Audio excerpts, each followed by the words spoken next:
Did you come here from a rural clinic at the age of 50? Oh, I see. Did they hire you as a janitor? Well, that makes sense. In a room of a well-known hospital in the city, a young doctor named Chase is laughing at me, referring to me as a janitor. It's true that I'm turning 50 this year. I returned to this hospital after 10 years, coming from a small clinic in the mountainous region. Despite explaining that I'm a doctor, how could she assume I'm a janitor? It was at that moment when I sighed. You'll regret mocking that person, Chase. A beautiful doctor approaches us. After hearing her words, Chase is left speechless, and the beautiful doctor sends me a warm gaze. Receiving her gaze, I gently close my eyes. The reason I return to this place with painful memories. It's her, and furthermore, my name is Eugene. I'm 50 years old this year. Though I may look like a typical middle-aged man, I have about 25 years of experience as a doctor. Until now, I've been struggling alone in a small clinic in a depopulated area in the mountains. But this time, I've returned to St. General Hospital in the city after 10 years. This decision was significant for me. While there are memories of days spent honing my skills in my youth, the bitter memories overshadow them. It's not a triumphant return, but I brace myself for the days ahead as a doctor in this hospital. With nervousness, I step into the assigned medical office. When I open the door, I find several doctors much younger than me. Good morning. I'm Eugene, who has been transferred here. Nice to meet you. As the first to speak, I introduce myself. They must have heard about my transfer. The young doctors each introduce themselves. Despite looking tired, they welcome me. Except for one. The most arrogant-looking young doctor, Chase, speaks to me with a mocking smile. Are you really a doctor? You just look like an ordinary man out there who's not outstanding at all. While my colleagues are surprised and reprimanding Chase for his remarks, he just scoffs at their words. Well, I guess I look like your 50-year-old uncle, after all. Though I feel somewhat offended by rude remarks, I don't want to create tension on the first day. So, I jokingly bring up my age to lighten the mood. But apparently, that didn't go well either. Chase's attitude becomes even more prickly. 50 years old. Seriously, if you were just scraping by in the countryside until that age, you should have just stayed holed up there. Coming to this big hospital of all places. Oh, I see. Did you switch careers to become a janitor? It still seems physically demanding, though. Well, good luck. As Chase laughs, everyone around gives her cold looks. A janitor, huh? Well, because it's hard to imagine an unremarkable old man like you being a doctor. This is St. General Hospital right in the heart of the city, you know. If you were a prestigious university graduate like me, it would make sense. But can a countryside doctor from some clinic handle proper medical care? All you must have done there is some chit-chat instead of real treatment, right? Even big surgeries happen here regularly, you know. It's not a job for someone shaky-handed. If someone like that pretends to be a doctor here and does a sloppy job, it would be a problem for the patients who trusted this hospital, and for us working here too. It would tarnish the reputation of St. General Hospital, and even the name of the esteemed director Jack, whom I respect. Chase talks freely, then sighs at the end, thinking he's a troublesome type of person. I can't help but wonder if I'll be dealing with this kind of behavior from now on, and I also feel like sighing. But while his words and actions are certainly problematic, it doesn't seem like he's neglecting his work or the pride of this hospital, or the patients here. That point alone is somewhat commendable. How Chase interprets my silence. He smiles thinly at me. Oh, did I hit the nail on the head? If you're aware of it, it's not too late to change, you know. How about retreating to your old countryside? As he says that, he laughs alone. While my colleagues consider it too much and try to stop Chase, he seems indifferent. At that moment, a person interrupts. Chase, you seem to be saying whatever you want. A woman stands with her arms crossed in front of the door to the medical office. She looks very dignified. Her presence is impressive, and her slender, long legs extend from the hem of her white coat. She has a refined and very well-arranged face, with a mole on her lips that adds allure. Her slightly bluish eyes are now sharply directed at Chase. Dr. Emily. Chase gulps. Anyone would shrink when faced with such a beautiful person with such intensity. Chase. You are indeed one of the indispensable excellent doctors for this hospital. But you know nothing. And it was none other than your respected director Jack who called him here. What? Everyone except me was in a stir, and then they all looked at me simultaneously. Feeling embarrassed by the focused gazes, I awkwardly scratched my cheek while forcing a smile. No way. I can't believe the director intakes someone like him. It must be some kind of mistake, murmurs Chase, dumbfounded. Hearing those words, I couldn't help but feel down, thinking, do I really look that uncouth? If you don't trust what I say, you can ask the director directly. So, Mr. Eugene, since we're here, shall we move to another place? Dr. Emily suggests. Yes. Being addressed in such a manner, I'm momentarily late to respond. Seeing me like that, she relaxes her expression for a moment. Led by Dr. Emily, I leave the medical office. Though I feel it's rude, I find myself absent-mindedly gazing at her back. Entering a slightly distant room, I find myself exhaling the breath I'd been holding. Are you nervous? She asks, smiling. Her demeanor has changed from before, and seeing her smile in front of me, she's the same woman I know. No. It's just been a while since you called me Mr. Eugene. And as I hesitate in my words, she leans in closer. Unexpectedly close, I feel embarrassed and lean back. For a moment, she seems sad at my reaction, but quickly returns to her usual self. It's really been a while, 10 years. But I'm glad you're doing well, Eugene. She smiles as she speaks. Just meeting this already beautiful woman makes my heart race, but seeing her smile, my heart feels like it's going to burst. Yet her smile hasn't changed from before. When she smiles, her eyes droop a bit, making her look a little childish. It's different from her usual cool demeanor, so whenever I see her smile, my heart can't help but race. That hasn't changed even after 10 years. Emily. She's a year younger than me, and I got to know her through my younger brother, who was her junior. We've been close for a long time. Now, she's a doctor at the St. General Hospital, and until 10 years ago, she was my colleague here, and she was the woman I had feelings for. I've been drawn to her since the first time we met, but I'll never confess these feelings. Not now, not ever. Emily, it's good to see you doing well too. You're still as beautiful as ever, and I couldn't help but be captivated. What's that supposed to mean? Flattery won't get you anywhere. We exchange light banter and laugh together like we used to. As we chat about what we've been up to lately, I tentatively ask Emily, how are things on the romantic front? Well, I don't think there would be any issues with you two. I tried to keep the question lighthearted. However, Emily's expression darkens. Emily, I'm fine, she says with just that one word. Then she smiles. But there's something sad, something painful about that smile, almost as if she's on the verge of tears despite smiling. After that, Emily and I had a professional exchange and parted ways. Emily remained the same as before, so I tried not to dwell on it. Even though I used to work here before, unlike the rural clinic, the work here was much harder, with a lot to learn.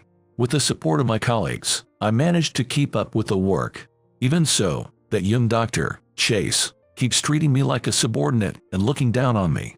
While Chase's attitude irritates me, I'm too busy building trust with my colleagues and patients and keeping up with daily tasks to spare the time or effort to reprimand Chase. A few days after my transfer, a patient's condition unexpectedly deteriorated, requiring emergency surgery. Despite the chaos, everyone quickly moves and prepares for the emergency surgery. The patient's attending physician was Chase. However, Chase was just standing there, not making any move despite everyone else preparing.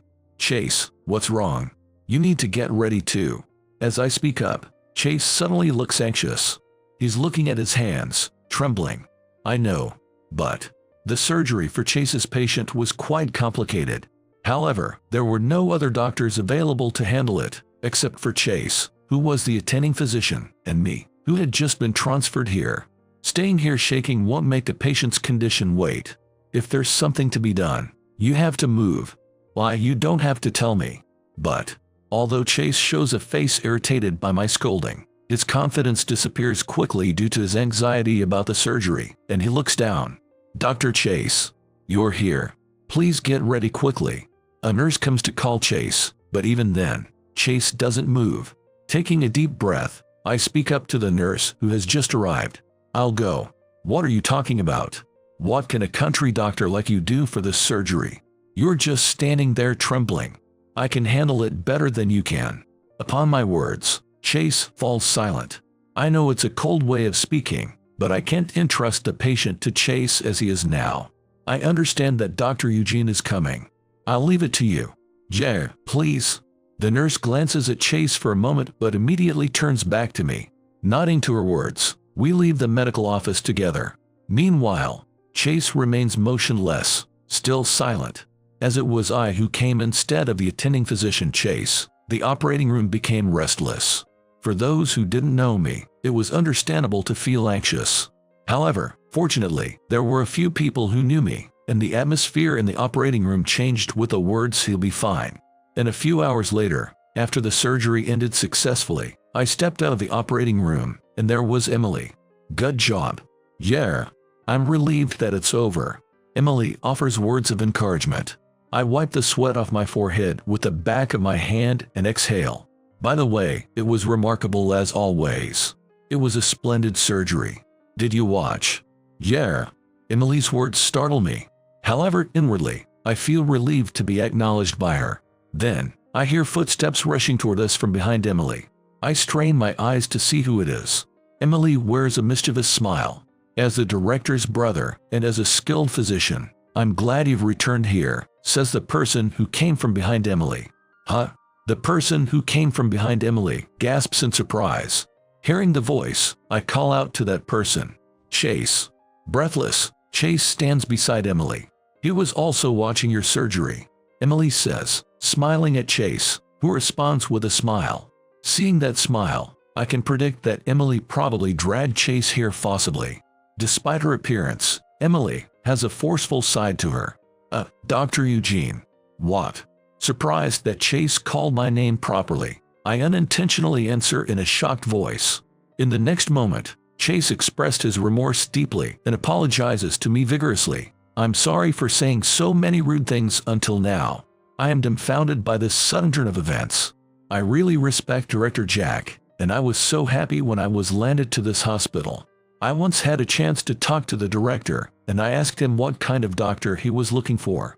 Then he laughed and said, "It's my brother. I've always wanted to meet the director's brother someday." I see. I am surprised by both Chase's sparkling eyes when he talks about the director, and the fact that the director, my younger brother, said that about me.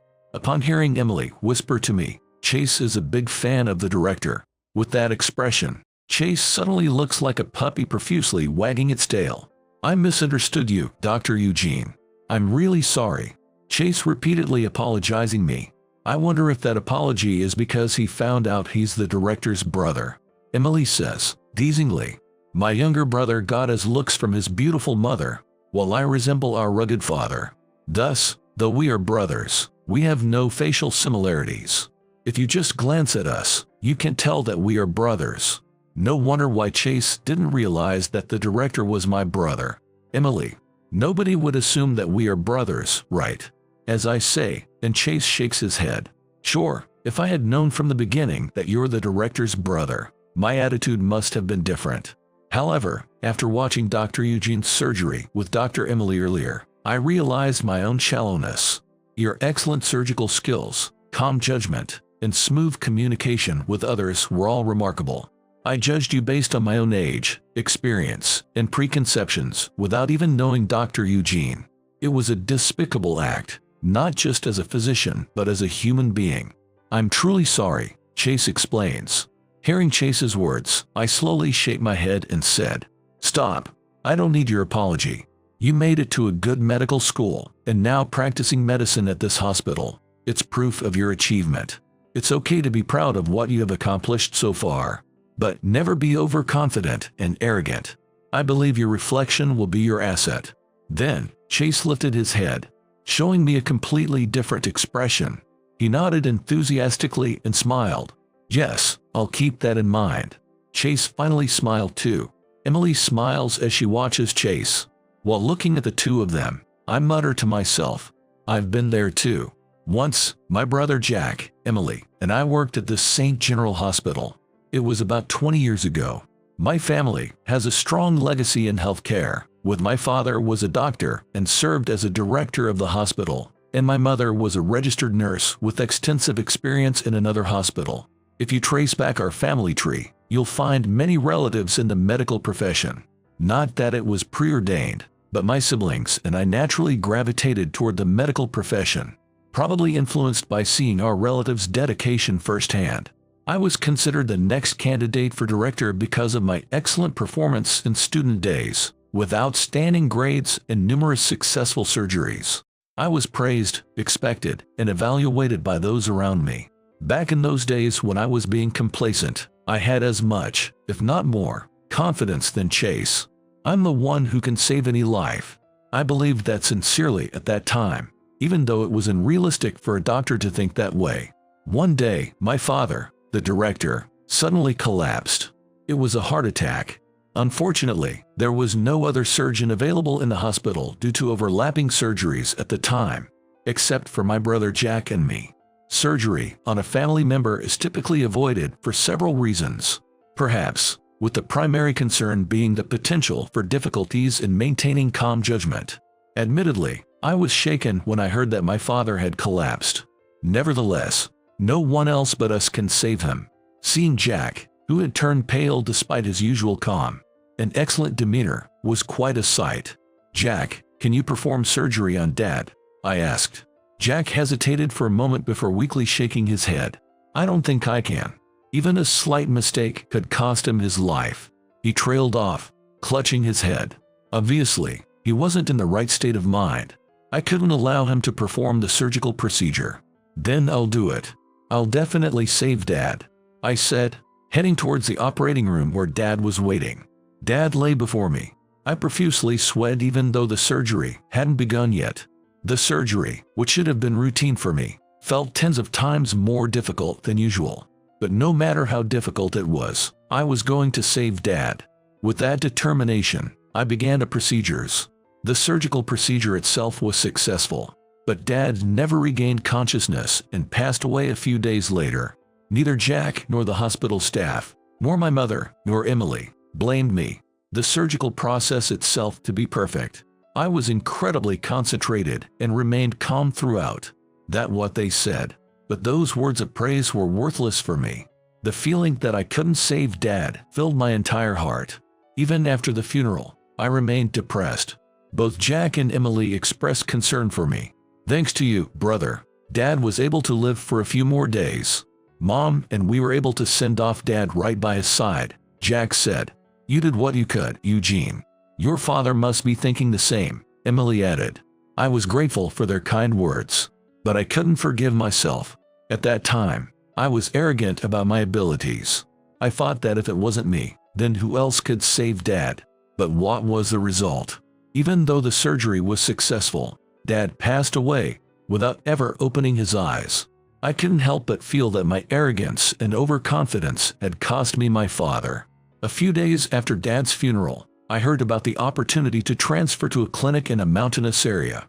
The previous doctor was elderly, so they needed a replacement. I volunteered for the transfer. Jack and my colleagues tried to stop me, but I was determined not to change my mind. If I stayed at this hospital, I would surely be supported and appointed as the director. However, I didn't feel qualified for it anymore. Could someone like me really be fit to be the director? I needed to go back to basics and train myself from scratch. So I entrusted the hospital to Jack and transferred to the clinic. Working at the remote area clinic was even more challenging than I had imagined. Surrounded by high mountains, the climate was harsh.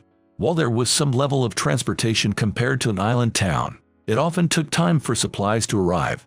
In such a town, it was natural for young people to leave for the city. It was what you'd call the middle of nowhere. Most residents were elderly, and among the younger generation in their 50s. I arrived in this town at the age of 40. The day I assumed the clinic, perhaps due to the novelty, I was approached by people throughout the town, who exclaimed with joy, "We've got a young one here."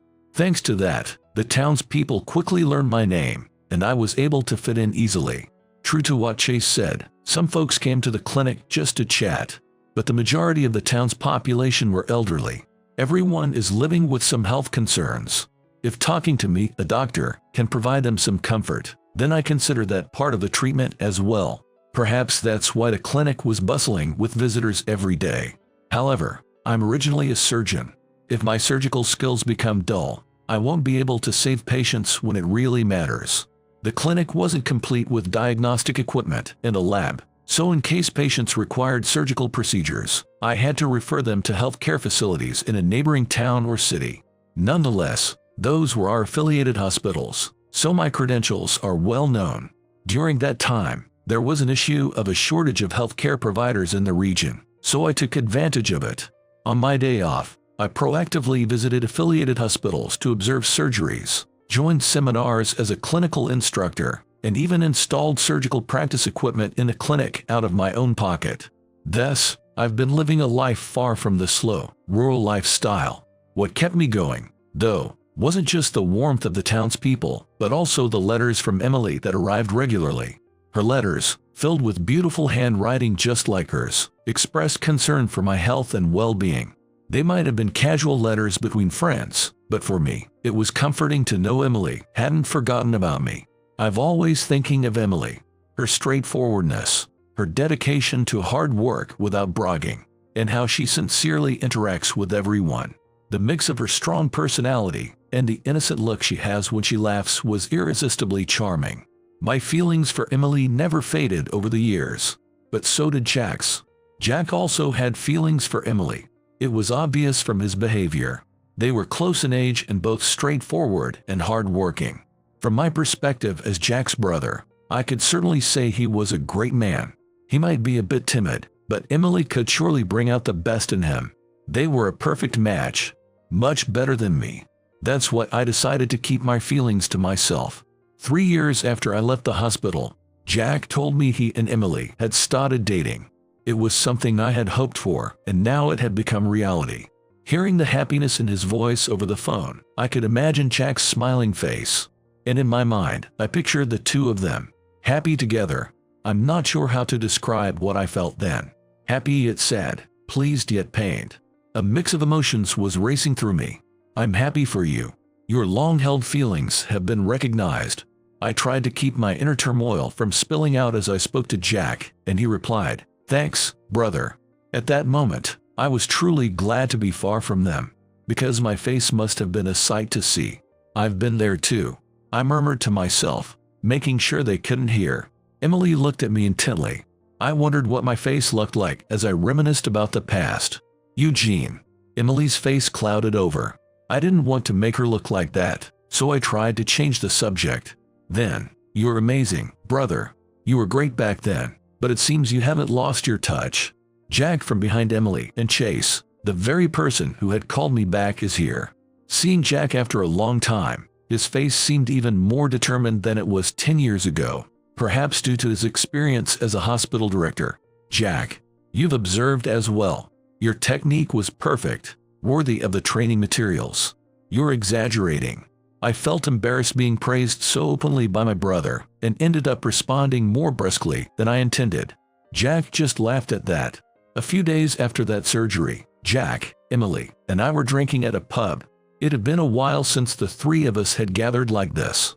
Seeing Jack and Emily sitting together did cause me a twinge of pain, but I drowned that feeling with beer. Jack asked after I set my glass down, "You getting used to life here?" "Yeah. Everyone's been so supportive, even to an old guy like me. I'm slowly getting back into the swing of things." Jack looked relieved at my answer. "Having you back was the right decision." The young doctors were all motivated after hearing about that surgery. Even the nurses couldn't stop talking about you that day. "Eugene's become quite the celebrity around here," Emily teased. "Don't you start teasing me too," Jack and Emily reported with mischievous laughter. Feeling embarrassed, I downed the rest of the beer in my glass. When called bro by Jack, I noticed his smile had vanished, replaced by a serious expression. "The reason I wanted you to come back is because I want you to save this hospital," he said. "You're doing a great job as the director.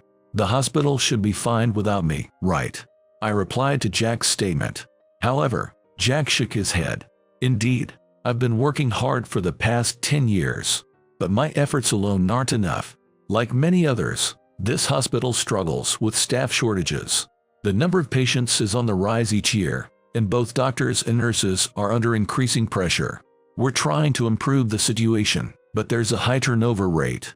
Fortunately, we've had some younger generation join us, but there are too few of my generation who can train them. The medical field is demanding and often difficult.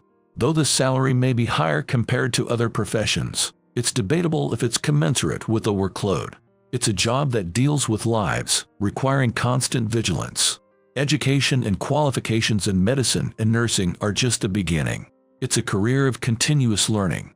Of course, the patients and their families suffering from illness and injury have it the hardest, but we, the medical professionals, are also pushing our limits. I've seen many colleagues leave because they've reached their breaking point. Even large hospitals aren't immune to staffing shortages. So, you're saying you need someone of my generation, who's currently missing, to come back? I inquired, and Jack nodded. Doctors of your generation, capable of training the next, have been leaving one after another in recent years. It's a significant loss not to be able to efficiently utilize the enthusiasm of the young ones. Although the current staff is trying their best, having more colleagues to work with would be welcome, and frankly, Emily and I would feel more reassured with you around.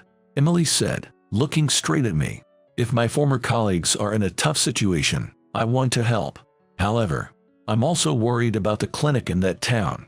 That town I spent the past 10 years in. The people I've met. That place and those people are important to me. I've always taken my patients seriously. There were many whom I couldn't help. Just like during my father's time at that clinic, there were lives I couldn't save. Yet, I never gave up. If I'm not capable enough now, I'll tackle to resolve it. If I can't do it alone, I'll collaborate with more people. The time spent at the clinic reminded me of what I lacked 10 years ago. As if understanding my thoughts, Jack said with a smile, "You've come a long way since then. Of course, we don't abandon that clinic. It's a small but essential medical hub for the community. Actually, someone who's been working here for 2 years volunteered to go there, inspired by what you did. He's older than you, but he said, I can't let the younger ones outdo me. He's promised to continue the work you started, and we're finalizing his transfer next week. So, you can rest assured." Hearing Jack's words, I felt relieved. With the transfer order issued, there was no option for me to refuse. I had hoped there would be a proper successor, but hearing it directly from Jack finally helped me make peace with the decision. That's good to hear. I can give my all here without worries. Thanks, Jack. As I expressed my gratitude, Jack shook his head again. I should have told you first, considering how you might feel. Sorry, and thank you. I'm glad you're back. I think our father would be happy too. The three of us fell silent at his words. I picked up my glass, closed my eyes, and thought, Dad, I'll do my best here again. Please watch over us. I took a sip from my glass. After a while of drinking, we decided to call it a night since we all had to be up early the next day. Assuming that Jack and Emily, being a couple, would leave together, I said my goodbyes to head home alone. However, Jack unexpectedly said, Bro, please send Emily home. What? Why me? Don't ask, just do it. See you tomorrow. With that, he waved and left. What's with him? I muttered, but Emily remained silent, creating an awkward atmosphere. Well, shall we head back? Yeah. We started walking side by side, both of us staying quiet, enveloped in an unusual vibe that made me feel restless. Glancing at Emily walking beside me, I noticed her cheeks and the tips had flushed because of alcohol. Emily's loosely tied hair had slightly come undone, laying gently against her porcelain-like nape. Her appearance struck me as particularly attractive, making my heart race in a way that felt unbecoming of my age.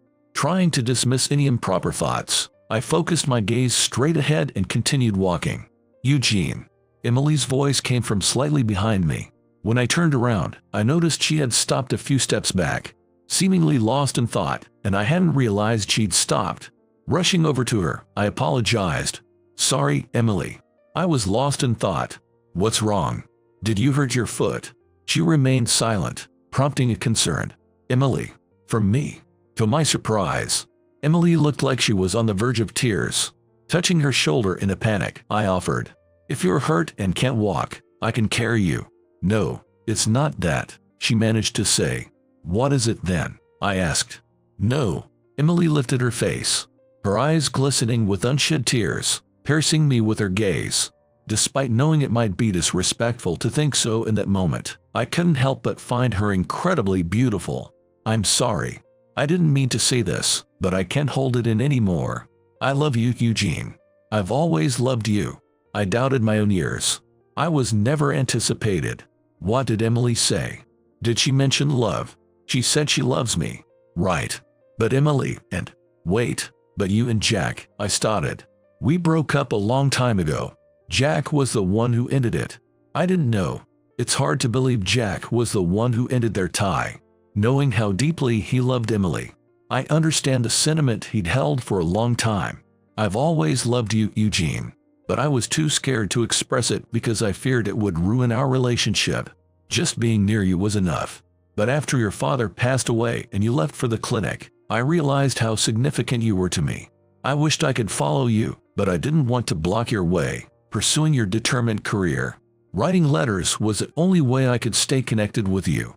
Emily shared, tears streaming down her cheeks. I was overjoyed when Jack told me you were coming back. I decided then that I would express my feelings to you. I didn't want to experience the pain of separation again without having shared my true feelings. She continued, Emily, Eugene, I love you. I love your clumsiness, your straightforwardness, your kindness, and how you're so considerate that you sometimes hold yourself back. She said, smiling softly. Maybe Emily had always known how I felt. Emily, Just then, Jack's face flashed in my mind. His voice, filled with joy when he told me about his relationship with Emily. His side profile looking at her. The way he squinted his eyes, smiling at her happiness. Even though Emily said they had parted ways, knowing Jack's long-held affection for her, I was hesitant to share my feelings. Eugene, I've shared my feelings. Now, it's your turn to share yours, Emily said, placing her hand on my chest. I could feel my heart pounding beneath her touch. Our eyes met, and in that moment, I realized I had always felt the same way about Emily. I had given up on expressing my love, yet I could never forget her. Emily had always been in my heart. Emily, I've also loved you for a long time. I couldn't forget you, but I thought Jack was better suited for you than I was, so I gave up. But, Emily urged me to continue. But, I can't suppress my feelings for you any longer. I love you too, Emily. I don't want to be apart from you. No, I can't bear to be apart from you. With that, I embraced her, feeling Emily in my arms. Her warmth seeping into me was indescribably comforting. We should have expressed our feelings honestly. We took such a long detour, she remarked. Yeah, you're right, Emily. I'm sorry for making you wait 10 years. It's not just about the past 10 years. Remember when we first met? How many years ago was that? Emily's voice carried a playful complaint, but she chuckled softly, prompting me to laugh along with her. After a moment of laughter, I loosened my embrace to look at her. Emily's face was flushed. Eugene. She called out my name, prompting me to touch her heated cheek gently. Emily slowly closed her eyes, and I pressed my lips to hers in a tender kiss. The next day, I encountered Jack at the hospital and decided to share the news of my relationship. As soon as he saw my face, Jack was all smiles. Jack, you know. With that, I told him that I had started dating Emily. The first thing Jack said was, "That's great. Jack, I knew both of your hearts from the beginning. I can proudly say that I was the one who watched the two of you the most," he said with a proud look on his face. I couldn't help but give a wry smile. So, I thought of something sneaky. I knew when you were gone, and Emily was feeling down. I took advantage of that. Emily turned me down, but I repeatedly courted her, saying I wouldn't mind if our romantic relationship would last only for a short period, or saying whatever I could imagine to convince her. I knew it wasn't dignified, but I wanted Emily to be by my side. However, I wasn't the right one for her. Jack closed his eyes as if remembering that time. Emily's heart always had you in it. Her eyes only reflected you. I thought maybe I could replace you, but that was utterly impossible. Emily only had you. I realized that painfully well, so I told Emily we should break up. Jack looked relieved as he said this. Bro, I know it's not my place to say, but make Emily really happy, okay? Jack. Oh, of course. Jack smiled again, seemingly reassured by my words. "Ah, that's right. I'm fine and don't underestimate me. You might not know yet, but I'm quite popular. I'll find someone nice, and when I do, I'll introduce her to you and Emily. So look forward to it." "I'm looking forward to it." We laughed together, feeling like we were kids again. After a good laugh, Jack looked at me and smiled gently. "From now on, you can rely on me too. I think I've gotten a bit stronger. You're not alone. I'm here, and so is Emily. And so are our friends from the hospital." Jack's words made me tear up. That's right. Even then, everyone was there. I shouldn't have rushed ahead alone. I should have shared my troubles. I should have sought advice. Yay, that's right. I'll make sure not to make the same mistakes. Thanks, Jack. With that, I showed Jack a smile. I'm discharging my responsibilities diligently at this hospital where my father and Jack have been kept alive and serving. Since that incident, not only the chief but also I have been receiving those sparkling looks from Chase, and he started following me around, asking for guidance, complaining to Emily that it was like I'd started keeping a small dog. She laughed, saying, "Maybe you brothers have Chase pheromones." Perhaps influenced by Chase, my colleagues have also been diligently improving themselves amidst their busy days. It's become a nice atmosphere. This is all thanks to Eugene. That's right. All right. I've got to keep up with them. But don't push yourself too hard and get sick. Then she kissed me on the cheek. Seeing me flustered, Emily covered her mouth and laughed. The ring I had given her was shining on her left finger,